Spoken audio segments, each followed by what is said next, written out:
Kevin Costner's rise to fame was not one paved with luxury. Born on January 18, 1955, in Lynwood, California, he came from a family who knew hardship. His father, Bill, worked long hours as a ditch digger, and his mother, Sharon, was a social worker who spent her days helping those in crisis. Despite their hard work, the Costners lived with the constant challenge of tight budgets. 2 years before Kevin's birth, the family suffered an immense loss when his baby brother, Mark, passed away after just one day. This grief deeply affected his parents.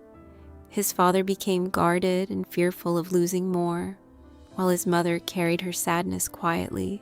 Kevin often felt the silence in their home, and as a result, he learned early on to keep his own emotions hidden and to endure hardship without complaint.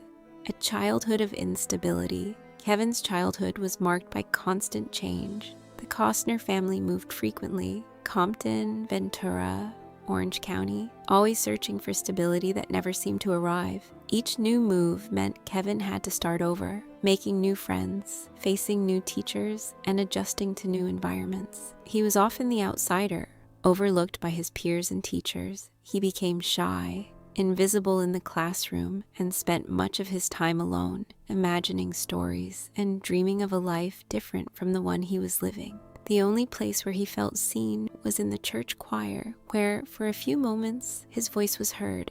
However, once the music stopped, he was back to being the quiet boy in the corner. These early experiences shaped Kevin's resilience and determination to endure, even when the world seemed indifferent. A restless start. After college, Kevin Costner initially tried to build a conventional life. He earned a degree in marketing and finance and took a steady office job. He married his college sweetheart, Cindy Silva, and everything seemed to be on track.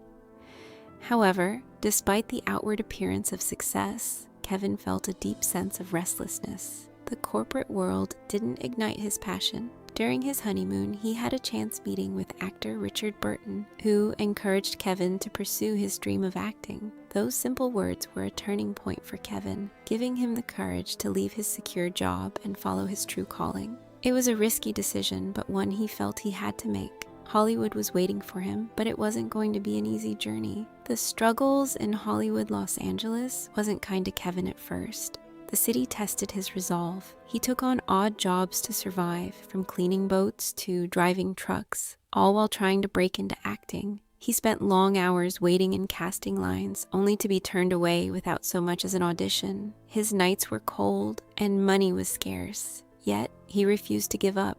He slept in his clothes to stay warm, walked to save a few dollars, and faced rejection after rejection. His first film role, Sizzle Beach, USA, was embarrassing when it was finally released, adding to his self-doubt. Kevin, however, kept showing up, knowing that his persistence would eventually pay off. And when it did, it came slowly but steadily, proving that resilience could overcome even the harshest of beginnings. The Untouchables and rising stardom, Kevin's career continued to climb in 1987 when he starred in The Untouchables.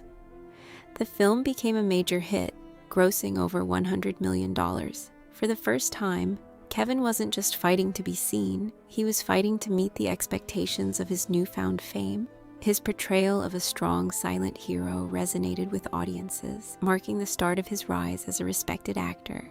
In 1988, Bull Durham solidified his reputation, making him a beloved figure not just among film lovers but also within the sports community. But it was Field of Dreams in 1989 that turned him into a household name with the iconic line, "If you build it, he will come." That film captured hearts around the world, and Kevin became a symbol of hope, reminding audiences to keep dreaming, even in the face of life's difficulties. The Risk of Dances with Wolves. By 1990, Kevin Costner was on top of the world, but he didn't stop there. He wanted more. In 1990, Kevin took a massive risk by directing and starring in Dances with Wolves. The film was long, spoke partly in Lakota, and was considered a financial gamble by the studios. Despite the challenges, including budget overruns and difficult weather conditions, Kevin refused to back down. He believed in the story and in giving a voice to Indigenous people. When the film premiered, it was a massive success, winning 7 Oscars, including Best Picture and Best Director. It was a defining moment in Kevin's career, turning him into one of the most powerful figures in Hollywood and proving that his risks had paid off. But with success came new challenges, and Kevin soon realized that fame brought not just rewards, but also pressure. The struggles of fame. As Kevin's career soared, the pressure to keep succeeding intensified. Every new film had to be a hit, and every decision was scrutinized. Kevin found himself pulled further away from his family as he spent more time on set, away from his children. The balance between career and family became increasingly difficult to maintain. His marriage to Cindy began to suffer due to the strain of fame. The distance between them grew, fueled by rumors, late nights, and emotional connections that should not have happened. In 1994, after 16 years of marriage, Kevin and Cindy filed for divorce. The split was costly, with Cindy receiving around $80 million, but the true loss for Kevin was the home and family he had once built. Despite the divorce, they co-parented without bitterness, and Kevin continued to respect Cindy for helping him become the man he was.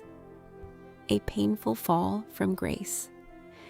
At the height of Kevin's fame, he agreed to make Waterworld in 1995, but the production was plagued by problems. The movie became the most expensive film ever made at the time, and during filming, Kevin faced physical danger, even nearly drowning during a scene. Yet when the film was released, the world mocked him, and he became the punchline of late-night jokes. The backlash was swift and harsh, and Waterworld became synonymous with failure, despite eventually turning a profit.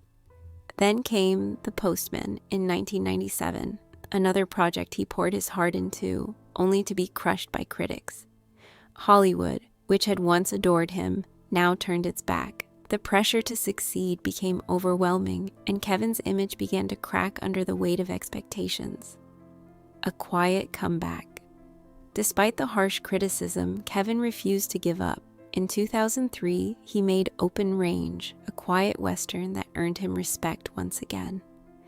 The film reminded audiences of the Kevin Costner they had once admired, an actor who brought heart and honesty to his roles. However, even with this small victory, doubt still lingered in Kevin's mind. But when many of his peers slowed down, Kevin found a new beginning. In 2018, he starred in Yellowstone, a TV series that became a massive hit. As John Dutton, Kevin portrayed a man fighting for his family and land, a role that felt deeply personal. Yellowstone became the most watched drama on cable television, proving that even after years of struggles, Kevin could still rise again. Horizon, a new dream. As he entered his 60s, Kevin dared to pursue another long-held dream, directing and producing Horizon, a project that had been close to his heart for decades. He invested his own money into the film, risking everything he had. The first film's release divided opinions, but Kevin stood proud of what he had created. For him, success was no longer about box office numbers, but about the courage to continue, no matter the outcome. His fall from grace had been painful in public, but his recovery was quiet and earned through endurance. Kevin Costner had proven that a man is not defined by the heights he reaches, but by how he rises after the world tries to bury him.